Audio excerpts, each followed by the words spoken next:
Yagala bannayuganda mumpulirize bulungi nga mbannyonnyola ensonga eno. Banka ez'amaanyi wano ze mulaba ti oba Stanbic oba ki ejja n'egamba jjukira mudda sente ebungereza ne mawanga agakulaakulana ne mu America wa sente za losing value. Kati sente ezo interest rate za dropping until 0.01%, 2%, a maximum of 5%. Interest rates. Yet in countries like Uganda and Africa at large, sente zino woziteeka butesi ku fixed deposit zitandikira mu 10% and above, 10%, 15% just on fixed deposit. Kitegeeza money has much more value of making better interest rates in Africa than out there. Kati bana abasajja bakola batya? Bajja wano mu ggwanga lyattu Uganda ne bakubitinga kye tuyita Edikoli branch ne bagulawo nti tugeze Diamond Trust Bank Uganda nti oba Stanbic Uganda. Kati bank eno wammanga ne bagiteekamu akasente ke tuyita akasaamusaamu nti oba $1 million 10 oba $1 million 2 akatonotono akatabaluma. Bank eno bagiregisteringa ne Bank of Uganda, bagiregisteringa ne URA era emisolo gyayo bagisasula bulungi. Nenga mweno branch bannayuganda bonna mubeewola. Kati ne bajja wammanga ku side eri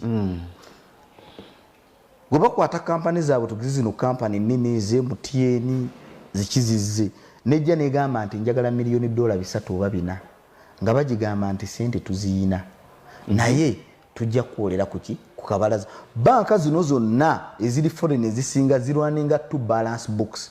Eyaffe y'abannayuganda ne government basuula emisolo entonotono n'ey'okulubalaza side eno. Kati ku y'okulubalaza kampani zino ennene we zijja nga bagigamba tukuwadde $4 million. Sente zino nga zijja nga ziyingira eggwanga tezisasudde wadde omusolo. Era gavumenti tezifuna bweru direct nga bakola contract direct n'omuntu gubawola wano sente nga sente ziyingira eggwanga tezisasudde musolo. N'ekyennaku ekisinga obubi sente zino omuntu aleese tugeze akawumbi kamu $1 mu ekonomi yaffe ng'akayisiza ku lubalaza kajja due to the fact that twina interest rates ziri waggulu 10 plus 18 even up to 25 ne zijje ne zikola wana amagoba tugeze billion imwe koze billion 5 omwaka nejja nesitula billion 5 nejjukira sente zino billion 5 zesitudde zaffe nezikwata nezifulumya eggwanga ng'omwaka guddewo mudda neno biliyoni yabwe ne bagikola ki ne bagitwala.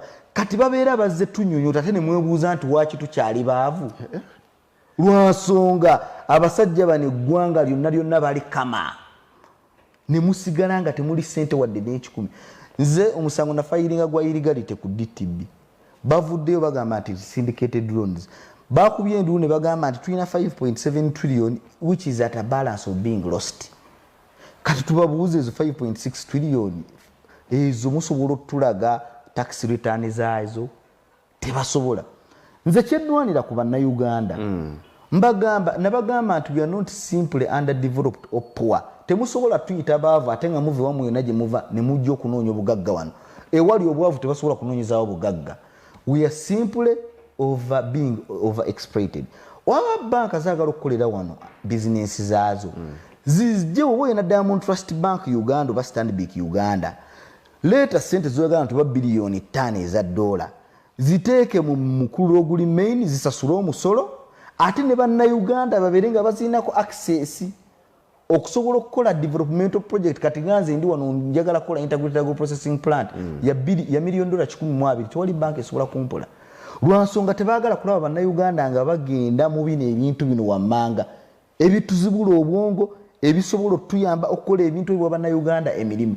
Nze wenkola integrated agro processing plant ngenda kuba nnyongedde ku nnyingi z'abannayuganda basobola okulima. Abavubuka abatalina mirimu bajja genda balime.